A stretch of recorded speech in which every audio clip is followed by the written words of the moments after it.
Kisah tentang gerilya Panglima Besar Jenderal Sudirman sudah cukup banyak ditulis. Para tokoh besar pelaku sejarah yang pernah lolos revolusi kemerdekaan dan jadi pemimpin negeri ini bertutur lewat buku-buku biografinya. Tetapi, penuturan saksi hidup rasanya masih amat jarang. Kisah Supadi alias Padi ini salah satunya. Pria kelahiran 1942 ini masih punya ingatan jernih tentang Jenderal Sudirman. Padi, begitu ia biasa disapa, saat Jenderal Sudirman dan pengikut setianya memasuki rumah bapaknya di Dusun Sobo, Desa Nawangan, Kecamatan Pakis, Kabupaten Pacitan, pada 1 April 1949. Mbah Dirman, begitu Supandi mengingat nama pemimpin militer Republik Indonesia, memilih Dusun Sobo sebagai markas gerilyanya. Lokasi dusun itu begitu terpencil di pegunungan yang memisahkan Wonogiri dengan Pacitan. Pak Dirman niku kan saderenge rawuh mriki niki riyen niku ngendikane budal saking Jogja mriko. Gandeng Pak Dirman kok ngantos berjuang ninggal di Jogja niku kersane napa mriko ngendikane kantor kepresidenan Jogja niku sampun diserang kali Belanda. Jadi Pak Dirman pantang menyerah, ditinggal gitu. Soalnya mriko nggih susah ten mriko mawon. Nggih. Lah sarempun ngoten budal nggih niku budal Pak Dirman pun gerah parah kalau semanten ngendikane. Gerah parah paru-paru. Satu paru-paru Pak Dirman. Mboten kiyat tindak piyambak. Ditandu terus budal saking mriko. Ngidul lewate Jogja niku. Saking asrama Abri Magelang lewati Jogja, Ngetan Klaten mriki, terus daerah Wonogiri perbatasan Solo, Jatisrono, lajeng Slogoimo, Purwantara, Sumoroto, Ponorogo, Trenggalek, Tulungagung sampai Kediri mriko Jawa Timur, Pacitan. Nah terus rawuh mriki niku budal saking Jogja niku miyos Pantura mriko. Nggih. Pantura sisih ler mriko, leretan nggih. Lah sarengipun budal malih enten kampung sanese niku namung sekedap-sekedap ngendikane. Soale sosok nek enten kampung sanese ngoten niku nek tiyang sing enten kampung mriku sok omong-omongane niku sok clewa-clewu. Kono enek anu. Napa malih nek niku Pak Dirman ten kampung upami enten kampung mriki, nggih mangke warga mriki ya enten sing matur kalih tiyang-tiyang sing mboten dikenal. Nggih nek mboten mata-mata musuh ngoten to. Padha karo didudohne. Nggih. Ngoten lho. Ngoten niku critane ngoten. Niku tahun pinten niku, Pak? Tahun 49. Nggih, 49. Lah sareng anu mun enten mriko daerah Surabayaan budal malih sekedap-sekedap ning kampung sanese ngilen ngidul ngilen niku enten Wonokarto daerah Pacitan. Oh, nggih. Niku muter enten Wonokarto ngendikane enten dalem Mbah Lurah Wonokarto niku namung 13 dinten. Pun boten dangu budal malih lewate Tegalombo mriku. Tegalombo nggih Pacitan, minggah Muning, terus Bandar niku. Bandar minggah gunung mandap nyabrang lepen dateng Mujing. Mujing daleme Mbah Somo. Mujing niku daerah Nawangan. Nawangan. Nggih, tasih Nawangan. Lah sarempun nganten wonten mriku namung nyipeng sedalu. Nggih. Ten Nawangan. Saling niku badhe nerusaken lampah. Lah sarempun nganten niku ngantos Tokawi niku. Tokawi rencanane badhe kondur lewate mriku. Gading mriko. Ini sareng pun dugi Tirtamaya daerah Tirtamaya niku wonten mriko niku Tirtamaya niku wonten markase Belanda. Oh, wonten markas Belanda. Nggih wonten. Nah, sareng anu wangsul malih dateng Tokawi. Nggih. Tokawi kelurahan Tokawi niku. Den mriku namung 9 dinten dikane kalau Mas. Sareng pun ngoten budal niku terus budale lewat tanggal 3 setunggal niku minggah dateng Pakis niku sarempun ngoten nonton Pakis dalemi Lurah Pakis. Nggih, nggih. Nggih keng Tokawi minggah lewat gunung niku papane asrep niku dalemi Lurah Pakis Mbah Sepurien. enten mriku nyambung nyipeng sedalu. Nyipeng sedalu. Soale napa? Karena nek hawane niku asrep Pak Dirman mboten kiyat. Gerah parah paru-paru satu paru-paru. Lah sareng ngoten Pak Parjo nika ajudan pertamane Pak Parjo. Wakile Pak Noli niki, wakile sing nomor 3 Pak Utoyo nika. Nika. Lah sareng pun ngoten Pak E niku rawuh mriki. Pak Parjo kalian Pak Noli. Soale matur kali Mbah Lurah niku. Nek ngendikane kula wae kepanggih tiyang enten radosan Mbah Pak. Nek ngendikane jenengan Lurah Pakis. Ngeten. Lah nek ngoten lah niki kula nyuwun pirsa mawon. Lah nek jenengan niku kepala desa Pakis. Kok hawane Pakis niki kok paling asrep. Niku Pak kula Mbah kula niku nek asrep mboten kiyat. Warga jenengan niku sing ngawani mboten kados mriki pundi, ngoten to. Ngoten. Ngoten, lah sareng ngoten nggih nek ngoten Pak Lurah lah ngendikan niki warga kula niku sing ngawani mboten kados mriki nggih enten Pak niki sing nomor setunggal niku Pak Balok niku klorok mriku ning mriku awani ketese asrep. Kloroke klorok niki Pakis. Mboten. Nggih, sing nomor kalih niku Kampung Sobo Dusun Menur ngene Karso Smita wong tuwek tani wong bodho ngoten. Loh, nek anu ngoten mawon Pak, kula mangke nggih sinten sing nderekne mriku kula kajeng ngertos griyane Pak Karso Smita niku Kampung Sobo niku Dusun Menur niku. Oh nggih, nek mriku hawane benten kalih mriki ngoten. Lah budal akhire budal rawuh mriki tiyang kalih-kalih niku Bapak sareng pun Pak ini rawuh mriki tesih enten wana Dremanto sonten punan sareng pun ngoten niku sareng pun bapak pun dipadosi lare teng mbok kula niku bapakmu golek ana anu anak tamu ngoten. Ning simbok niku mboten ngertos nek niku apa tentara napa sinten kan mboten ngertos. Tapi nggih kalih rombongan niku. Mboten tiyang kalih niku mriksani papan mriki riyen sing diaturne Pak Lurah Mbah Lurah niku. Lah sareng bapak pun dugi, bapak mikul pacul, bludhet dong nggih teng Saben. Lah sareng ngoten Pak Parjo niku nggih kula nuwun Pak Karso ngoten lho. Soale pun enten Pakis kan nggih pun Mbah Lurah pun ngendikan. Nek jenenge Karso Smita, omahe Kampung Sobo Dusun Menur jenenge Karso Smita wong tuwek bodho. Nggih sareng pun ngoten, bapak pun mantuk, bapak terus nggih Pak monggo ngoten bapak niku. Lha kula pun enten mlebet mriki Pak. Basa niki basa Jawa ngoten wong tuwek. Lah sareng ngoten bapak terus kula dateng lepen riyen nggih Pak, jenengan skecane kula tak wisuh riyen ngoten. Nggih.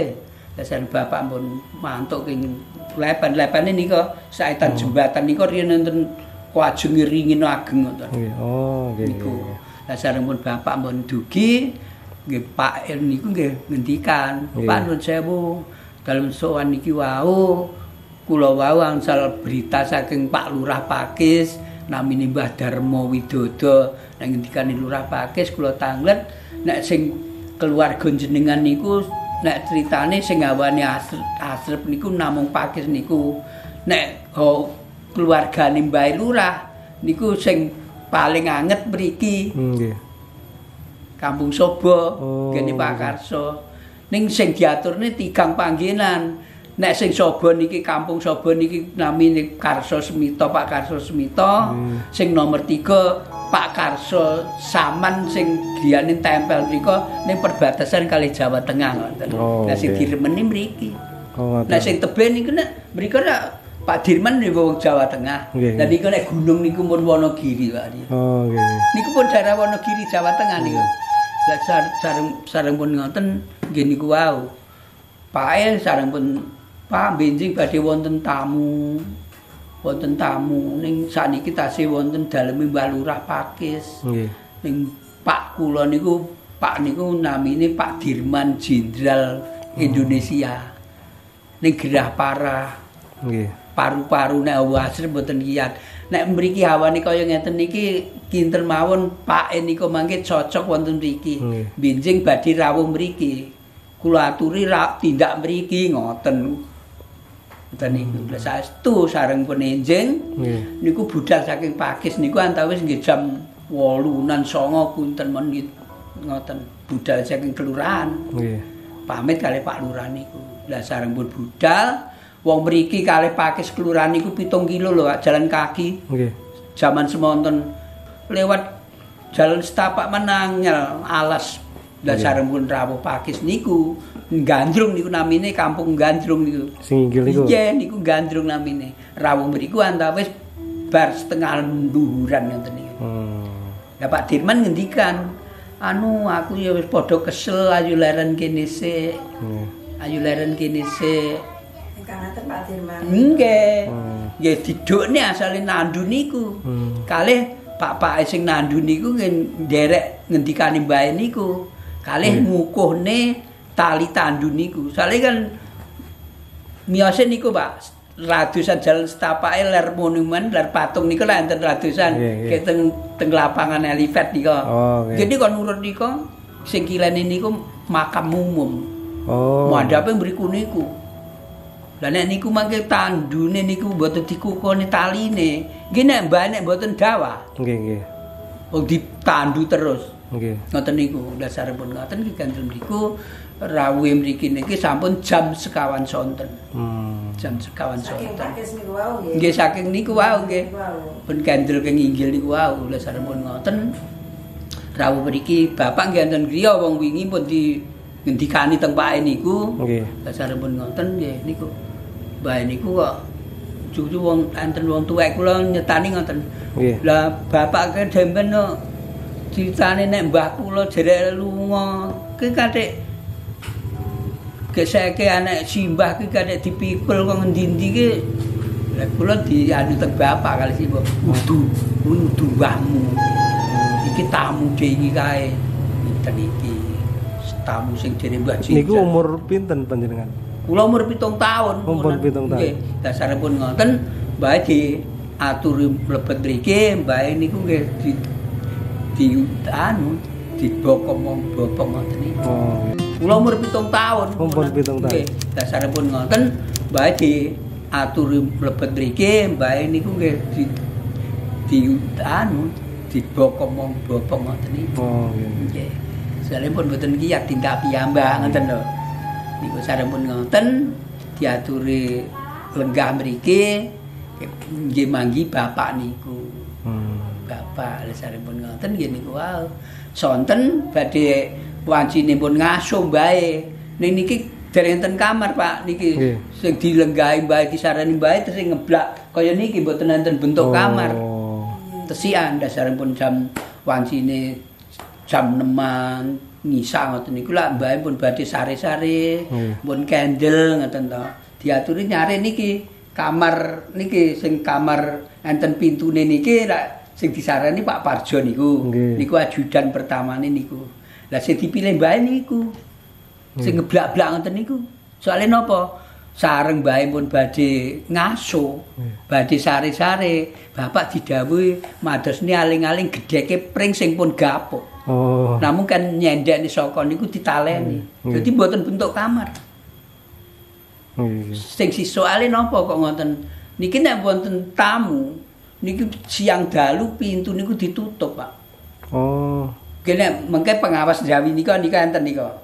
Pengawas Jawi enten. Mata-mata ngoten. Nggih niku sing derek nyari enten mriki nika Pak Parjo Rustam, Pak Heru Keser, Pak Cokro Pranolo niku Pak Aceng utawa kala Paking Bambang Sumadyo, Hanun Paini sing jongkok niku tasih niku hitungane putu ponakan apa pripun kalih Mbah Dirman. Lah niku sing sepuh niku tukang masak Mbah Darso, sing dibantu masak mbok kula niku. Mungkin enten tamu wancine nyisak sonten. Tamu niku sing pengawas Jawi tanglet. Nah niki mengki identitasnya mboten jelas. Mesti niku mata-mata musuh.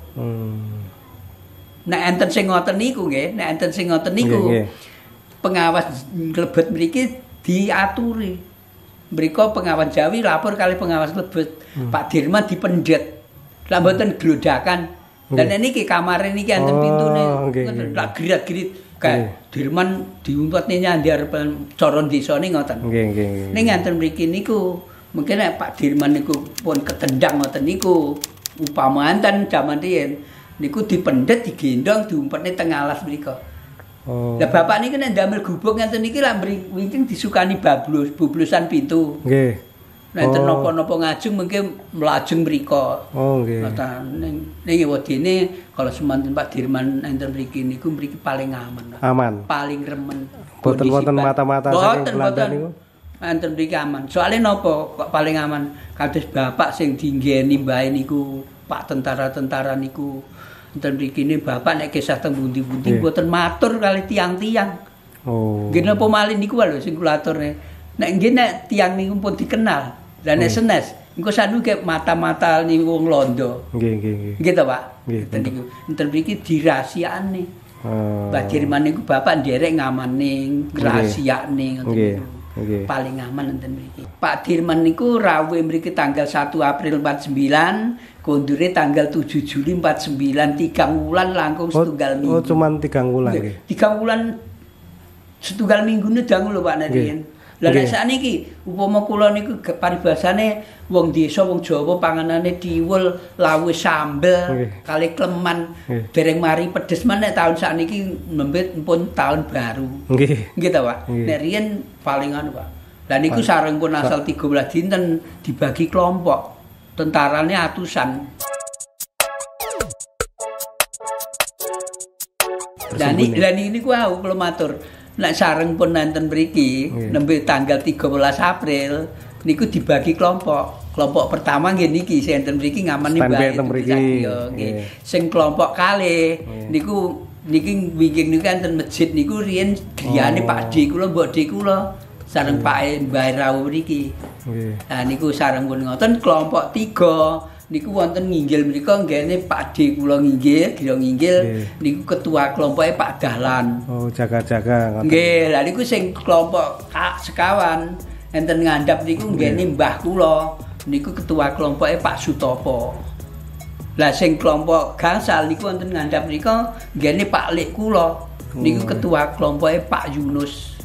Sing kelompok 6 niku enten sak nginggile trapo nika enten griya nika nginggil terapung ketron nika. Inggil pertigaan. Niku ketua kelompoknya Pak Tingkir. Lah sareng pun ngoten tanggal 7 Juli pun rencana niku sadereng tanggal 7 tanggal 6 pun wonten surat mandat saking Jogja mrika. Enten sing ngantari surat mriki. Ditampekne kali Pak Parjo. Sareng diwaos kali Pak Parjo kali Pak Noli niku Pak Dirman kersa mboten kersa dipun aturi kondur dhateng Jogja. Jogja sampun aman. Lah sareng tanggal 7 enjing Juli. Bapak dijawuhi nderek foto wonten halaman mriku. Nggih. Pak Parjo badhe ngendikan pamit. Nggih. Terus Pak Noli nggih badhe pamit. Mbah Kakung nggih badhe pamit. Ngoten niku Bapak dijawuhi nderek foto anak bojo. Nggih niki fotonipun. Nika. Wonten iya nika nggih. Mangke kula tak matur nika. Lah sareng pun ngoten niku nggih ndelalae niku nggih sami sing enten mriko-mriko dipun panggil ngempal ten mriki. Tetes peralatan ingkang dipun astorien rawuh mriki ampun nganti ketinggalan ngoten.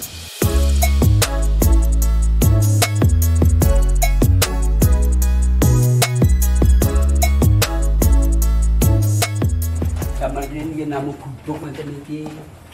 Niki peralatan zaman riyen niki. Nggih. Peralatan zaman riyen. Milane niki nek wonten lare-lare ingkang dugi mriki mboten diparingi njunjungi alat-alat masak nika. Lah mungkin nek nganti mecahne niku niki namine sejarah ngendikane ngoten. Nggih. Niki bener-bener peninggalan. Nggih, peninggalan. Lah niki kursi niku saking Jogja. Niki milane dipun cetaken ngeten niki mboten pareng dilenggahi tamu. Nggih. Nggih, Mbah. Pawon niki nggih jaman riyen enten bentuk ngeten niki. Ini Pak Dirman dereng rawuh mriki niki pawone mboten sela ngoten niku. Niku padas diwadung kados didamel kados boto niku ditata mubeng teng Bapak. Damel pawon niku lho. Diles kalih merang nika dipopok. Nggih. Lah sareng niki pun niki sareng Pak Dirman sejarah niki ajeng diresmeni Pak SBY. Nggih. Tanggal 11 Desember tahun 2008 pawon niku kula damel malih, ini bentuke sami. Nggih. Niki niku kula padosne selo ngoten niku, kesane awet. Lah nek mengke wis salah damel pawon mawon dia namung lumpur nggih ta, Pak? Nggih, nggih. Nek Pake nggih mboten ngendikan napa-napa. Niki tentara sedaya niki atusan, Pak. Niki sing wingking sing mboten bagian ngajeng niku lak namung ketinggal gundul-gundul niku maksude. Niki namung ninggal nginggil-nginggil. Lah niki tentara sedaya. Oh, nggih. Lah niki rencanane niku nek niki sadereng budal, Bapak didhawuhi nderek foto wonten halaman mriku kangge kenang-kenangan. Lah niki tiang 3 foto 3 niki senesti tentara niki. Oh. Niki Pak kula sing gadah griya niki namine Pak Karso Semito niku. Keyogane niki, kula niki umur 7 tahun niku wau. Oh nggih. Gen niki mbok kula. Oh. Dadine Pak Parjo mengke badhe ngendikan pamit, Pak Noli Pak Cokro niki nggih pamit, kali Pak kula mbae nggih pamit kesane mbae niki. Nggih, nggih, nggih. Mbae nggih wonten kesanipun teng Pak kula sak keluarga niku. Nggih. Bilane kesanipun nggih niku wau. Nggih wonten kesane piweling lho maksudnya. Nggih, nggih, nggih.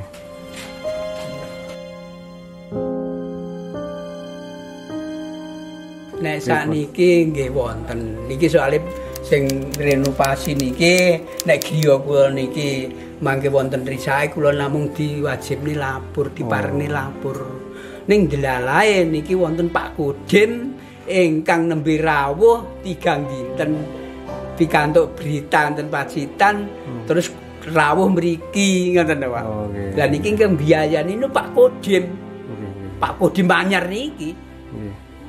Niki kalih griya ngajeng niki soalnya sing direnovasi niki riyen saking parah mriki. Griya wingking niki maksude. Nggih. Nggih niku alhamdulillah kula matur nuwun sareng menoten. Nggih. Niki sing griya ngajeng niki nggih niku wau. Nembe dek Setu Kliwon niku pembongkaran niku biaya-biayane niku nggih saking Pak Kodim anjir. Milane sareng rawuh mriki wonten kunjungan niki Kolomben kula nganti diambungi wah diuleng-uleng. Kantos ingkang rawuh mriki nggih putrane Mbah Dirman. Oh. Allahu Akbar. Allahu Akbar.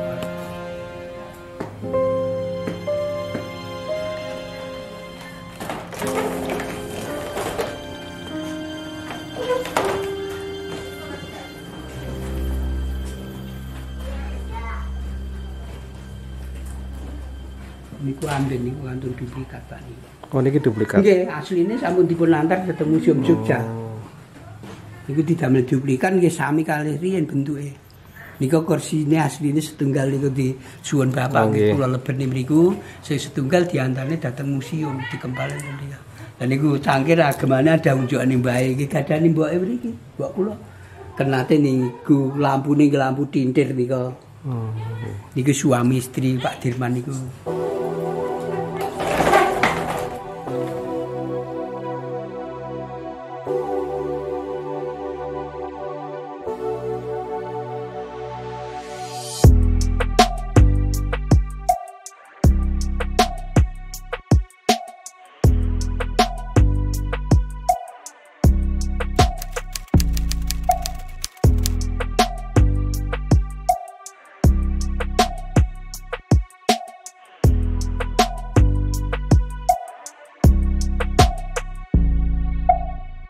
Pak Dirman itu beliau wafat di daerah Badaan Magelang.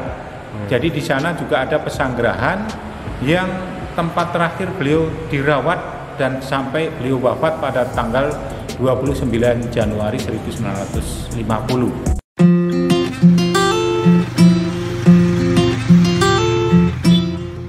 Halo semuanya, kali ini kita akan jalan-jalan di Yogyakarta, terutama untuk menyambung cerita sebelumnya, yaitu tentang cerita sejarah perjuangan Panglima Besar Jenderal Sudirman di Pacitan, Jawa Timur.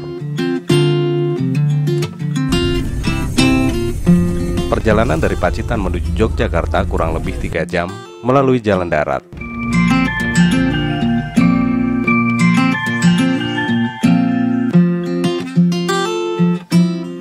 Nah, kali ini kita berkunjung di Museum Sasmitaloka, Yogyakarta. Museum Sasmitaloka Panglima Besar Jenderal Sudirman adalah museum sejarah dengan koleksi mengenai perjuangan Jenderal Sudirman. Kata Sasmita berasal dari bahasa Jawa yang berarti pengingat, mengenang, sedangkan loka berarti tempat. Sasmitaloka Panglima Besar Jenderal Sudirman artinya merupakan tempat untuk mengenang pengabdian pengorbanan dan perjuangan Panglima Besar Jenderal Sudirman. Museum Sasmitaloka Jenderal Besar Sudirman ini pada awal gedung ini dibangun pada tahun 1890, yaitu pada masa penjajahan Belanda, dan pada saat itu digunakan sebagai tempat tinggal pejabat keuangan Puro Pekalam 7 yang bernama Tuan Winseng. Kemudian pada masa penjajahan Jepang tahun 1942, gedung ini dikuasai oleh tentara Jepang. Kemudian digunakan sebagai rumah dinas kepala lapas Wirogunan. Nah, kemudian setelah Indonesia merdeka tanggal 17 Agustus 1945, gedung ini pernah digunakan sebagai markas Kompi Tukul dari Batalion Soeharto selama 3 bulan lamanya. Kemudian sejak tanggal 18 Desember 1945, setelah Pak Dirman dilantik menjadi Panglima TKR, beliau menempati rumah dinas ini sampai dengan tanggal 19 Desember 1948 ketika agresi militer Belanda kedua menguasai ibu kota Republik Indonesia yang ada di Yogyakarta. Nah, kemudian setelah agresi militer Belanda, kemudian di sini digunakan sebagai markas IVG ataupun markas intelijennya tentara Belanda. Kemudian setelah pengakuan kedaulatan Republik Indonesia pada tanggal 27 Desember 1949, gedung ini pernah digunakan sebagai markas komando militer kota Yogyakarta. Kalau sekarang yaitu markas Kodim, kemudian sebagai asrama resimen infanteri 13 dan penderita cacat korban perang. 17 Juni 1968 sampai dengan 30 Agustus 1982, gedung ini digunakan sebagai Museum Angkatan Darat. Karena dirasa gedung ini tidak mampu lagi menampung benda-benda bersejarah milik Angkatan Darat, maka Museum Angkatan Darat dipindahkan ke Jalan Jenderal Sudirman nomor 75 Yogyakarta, yaitu bekas markas besar tentara. Pada saat itu disinilah rumah dinas Pak Dirman, dan disitulah yang sekarang jadi Museum Angkatan Darat, disitulah kantor Panglima Besar Jenderal Sudirman. Kemudian sejak tanggal 30 Agustus 1982, gedung ini diresmikan sebagai Museum Sasmitaloka Panglima Besar Jenderal Sudirman. Jadi arti nama Sasmitaloka adalah Sasmita itu pengiling-iling, Loka artinya adalah tempat.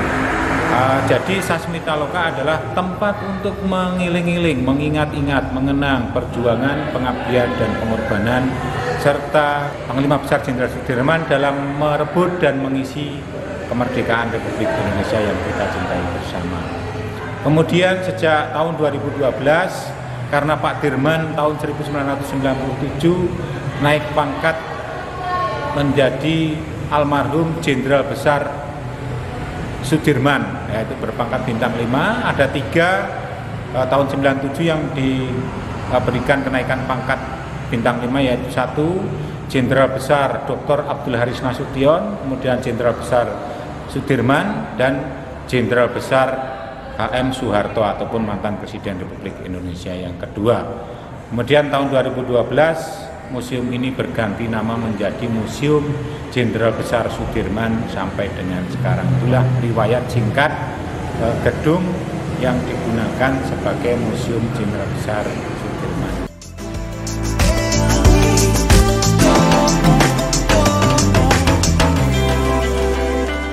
Kalau untuk peninggalan dari Panglima Besar Jenderal Sudirman itu bukan satu-satunya dari tempat sini, Pak. Karena apa? Karena Pak Dirman itu beliau wafat di daerah Badaan Magelang. Jadi di sana juga ada pesanggerahan yang tempat terakhir beliau dirawat dan sampai beliau wafat pada tanggal 29 Januari 1950. Ya, kemudian dimakamkan di Taman Makam Pahlawan Kusuma Negara Yogyakarta pada tanggal 30 Januari 1950.